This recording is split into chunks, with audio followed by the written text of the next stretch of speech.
अस्सलाम वालेकुम रहमतुल्लाहि व बरकातुहू। बेटियाँ अल्लाह ताला की रहमत होती हैं, जिनके पास होती हैं। बहुत सारे लोग हैं वो सबसे फिर ज़्यादा उन्हें ही प्यार करते हैं, और बहुत सारे ऐसे बदबख्त होते हैं जो उन्हें ही सबसे ज़्यादा टॉन्ट करते हैं, टीज़ करते हैं, टारगेट करते हैं, क्योंकि दे जस्ट थिंक कि वो इनके किसी काम की नहीं है। मतलब बेटा उन्हें ज़्यादा पैसे कमा के देगा और बेटी उन्हें ज़्यादा पैसे क्या से, मतलब वो घरेलू वो है, और लड़कियाँ मतलब घर से वो बाहर नहीं निकल सकती या नहीं निकलती। तो वो ये सोचते हैं, दे फॉरगॉट के मरने के बाद ज़्यादातर बेटियाँ ही याद करती हैं, और ये भी भूल जाते हैं कि वो ख़ुद भी किसी की बेटी के ही बेटे हैं या किसी बेटी की ही बेटी है।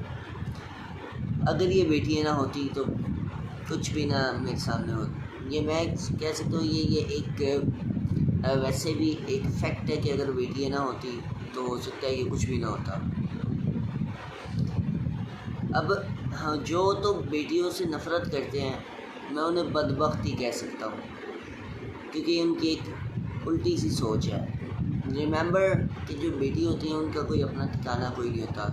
बेटे तो अपनी जगह बना लेते हैं, अपनी ज़मीन बना लेते हैं। जब बेटियाँ पैदा होती हैं, पैदा होने के बाद उनका पहला स्टेप, उनका पहला हाउस उनका घर है। फिर उनकी शादी हो जाती है, अगला घर उनका उनके ससुराल है, उससे अगला घर उनके मियाँ वाला है, उससे अगला घर उनके जो उसके अगर बेटा है तो बेटे वाला वो अपने बेटे के साथ होगी, ठीक है। उससे अगला घर उसकी कब्र है। इसमें से उसका अपना ज़ाती क्या है? कुछ भी नहीं है। मर्द अपना एक अलग घर बना लेता है, ठीक है, वो इंडिपेंडेंट बंदा है, वो हर एक चीज़ अपनी खुद की बना सकता है, उसका अपना कुछ नहीं है, ठीक है। कुछ नहीं से मुराद के सब कुछ मसनूई है, अपनी चीज़ तो कब्र है। वो भी अगर अल्लाह किसको नसीब करे, अल्लाह ताला सबको ही नसीब करे, कलमे पर मौत दे। पहले नंबर पे तो लोग ये भूल जाते हैं कि बेटियाँ उनका अपना क्या है। बेटे मैं ये नहीं कि मैं बेटों के मुखालिफ हूँ, मैं ख़ुद भी एक लड़का हूँ, मैं ख़ुद भी बेटा हूँ अपने माँ बाप का। मेजॉरिटी इस तरह के होते हैं कि वो अपने पेरेंट्स अपने बच्चों को लड़कों को स्पेशली ख़राब करते हैं, और वो कल को अपने ही बाप का गिरबान पकड़ के खड़े होते हैं। बदबख्त होते हैं, खबीस किस्म के वो होते हैं, जिन्होंने आपको पाला होता है, आप उन्हीं के कल को गिरबान पकड़ रहे हो, और यू जस्ट से कि what you have did for us. आपने हमारे लिए क्या किया है? मतलब जिस माँ ने आपको 9वां पेट में रखा और इस तरह की तकलीफ़ें बर्दाश्त की आपके पैदा होने के बाद, या जब आप उनके पेट में थे, ठीक है, जिस वालिद ने आपके लिए दिन रात एक किए, और आप फिर उठते हो और आप उठ के उन्हें उल्टा कह रहे होते हो कि आपने मेरे लिए क्या किया। तो ये क्या आपकी एक पागल गुनाह नहीं है आपके? ये लड़कों का मसला आ जाता है। इसमें अल्लाह ताला जिसे हिदायत दे। आगे पेरेंट्स पे होता है कि वो किस तरह की सोबत में उसे रखते हैं, या वो लड़के किस तरह की सोबत इख्तियार करते हैं। बेटियों का करें तो आजकल जिस तरह के एक ट्रेंड चला हुआ है, बेटी आपने पता नहीं, अगर आपने सूरतुल अहज़ाब पढ़ी है तो डिटेल से उसमें पढ़े, उसका तर्जुमा पढ़ें। नबी करीम सल्लल्लाहु अलैहि वसल्लम या जो पैगम्बरों की बीवियाँ थीं, नबियों की बीवियाँ थीं, हमारी माएँ, उनके लिए उसमें पूरा बताया गया है कि नरमी के साथ किसी नामहरम से बात ना करें। अगर कोई बाहर दरवाज़े पर आया है तो धड़ल्लेदार, जिसे सख्त आवाज़ कहते हैं ना, उससे बात करें। अगर आप नरम लहजे से बात करेंगे, और अगर वो कमज़ोर दिल वाला हुआ या उसके दिल में कोई मरज़ हुआ, तो फिर वो ये सोचेगा कि ये मतलब मेरे साथ इसका कोई रिलेशन बन सकता है। बिकॉज़ वो नामहरम है, तो आपको उसके साथ इस कदर नरम लहजा नहीं रखना होता। दूसरा आ जाता है, यही सेम हम अपनी औरतों को फॉलो करवाएं, ठीक है। किसी नामहरम के सामने ना आए। आप ट्रेंड चल गया हुआ है हील वाली जूती पहनने का, तो इससे भी मना किया है कि औरत के पाँव की आवाज़ भी नहीं आनी चाहिए, और वो टक टक करके चल रही है दूसरों को अट्रैक्ट करने के लिए, दूसरों की अटेंशन लेने के लिए।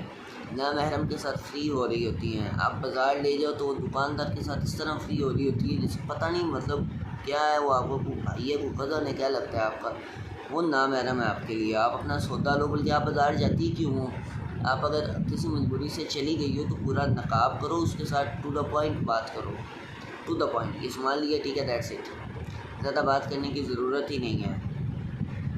फिर हम उनकी बेस इधर से उनके कपड़ों से ख़राब कर देते हैं। छोटी होती है, अगर वो कोई फैंसी ड्रेसिंग कर रही है तो द पेरेंट्स से कि she is just a child now, when she became young शील डू व्हाट शी वांट और शील बी बेटर।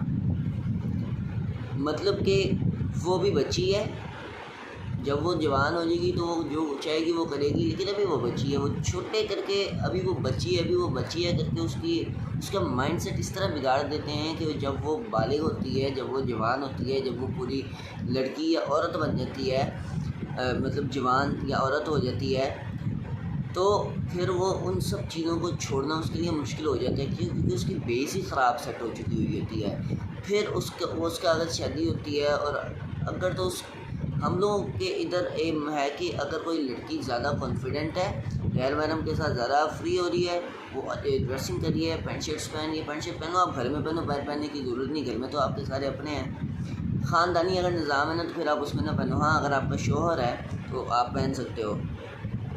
हमारे ये कहते हैं कि अगर वो किसी गैर महरम के साथ कॉन्फिडेंट है उसके साथ, और अगर वो कोई उल्टी सी ड्रेसिंग करके गैर महरम के सामने आ रही है ये बता, तो ये वो बड़ी कॉन्फिडेंट है, वो ब्रॉड माइंडेड है, ठीक है। ये ब्रॉड माइंडेड नहीं है, ये एक अनगैली, मैं उसे कह सकता हूँ, है ये आपकी दी हुई उल्टी सी सोबत है।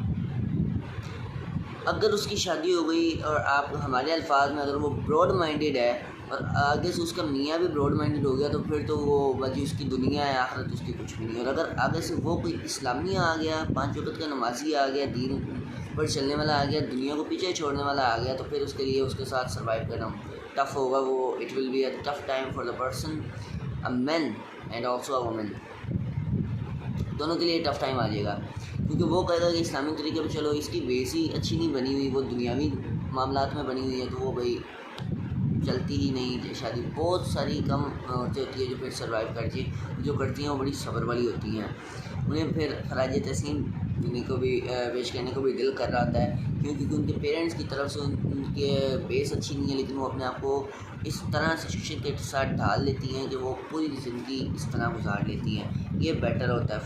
ये 2-3 मसाइल हैं जो हम स्टार्टिंग में अपनी बेटियों को उनकी बेस उल्टी सीधी सी सेट कर देते हैं, फर्दर इन नेक्स्ट फ्यूचर वो उसके लिए मसला बन जाता है। तो ये वीडियो मेरा बनाने का मकसद ये था कि मैंने 2-3 इस तरह की, 2-3 नहीं, खैर मैं अल्हम्दुलिल्लाह काफ़ी ज़्यादा फिरा हूँ, इतनी सी एज में अल्लाह ने काफ़ी जगह पे फिरा दिया।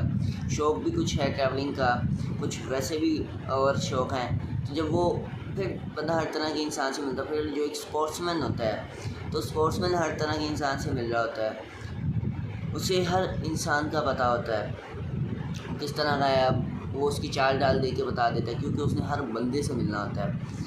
तो मैं ख़ुद अल्हम्दुलिल्लाह स्पोर्ट्समैन हूँ, 2-3 स्पोर्ट्स में मैं एथलीट हूँ, तो इसलिए मैं थोड़ा सा ऐसी चीज़ें फ़ील की हैं, तो मैंने आपकी इस्लाह और अपनी इस्लाह के लिए ये वीडियो बनाई कि हम लोग अपनी बेटियों की स्टार्टिंग से बेस अच्छी सेट करें, उन्हें गाने पे ना लगाएं, उन्हें नमाज़ पढ़ाएँ। लिटरली मैं बता रहा हूँ, एक 7 साल की बच्ची है, हमारे क्लब में आती थी, कराटे क्लब में, तो वो बच्ची के मुँह से मैंने आज तक कभी गाना नहीं सुना था। वो बच्ची जब भी गुनगुनाती थी, नात गुनगुनाती थी, और जब कहते थे रेसिटेशन के लिए आओ, तो कोई आगे नहीं जाता था, वो बच्ची आगे हो जाती थी कि वो रेसिटेशन में। 7 साल की बच्ची, तो उसे नकाब करवा देते थे हम लोग ना, उसके पेरेंट्स को। बाप उसके अबू माशाल्लाह दाढ़ी वाले मौलवी हैं। बड़ी मुझे खुशी होती थी उन पे कि इतनी अच्छी सोबत, क्यों किसी अननोन पर्सन के साथ इतनी सी बच्ची फ्रैंक नहीं हो रही, और वो तिलावत कर लेती है और नात पढ़ रही है गानों को छोड़ के। तो ये आज के दौर में एक बहुत बड़ी मुझे एक अच्छी चीज़ लगी उसके बारे में। मैं उसके वालिद को खराज तहसीन पेश करता हूँ कि उनकी एक अच्छी बेस उन्होंने अपनी बेटी की सेट की कि इन द नियर फ्यूचर वो उसके लिए एक फ़ायदेमंद होगी और आखिर में उसे काम देगी। आखिर में मैं दुआ करता हूँ कि अल्लाह ताला हम सबको अपनी बेटियों, अपनी माँओं, अपनी बहनों को दीन इस्लाम पर अमल पैरा करवाने वाला बना दे, और दुनियावी मुफाद को ना देखें आखिरत के जो मुफाद है, आखिरत का जो फ़ायदा है, उसे देखने, उसे सोचने, समझने और उस पर अमल पैरा होने की तौफ़ीक़ अता फ़रमा दे। अस्सलामु अलैकुम व रहमतुल्लाहि व बरकातहू।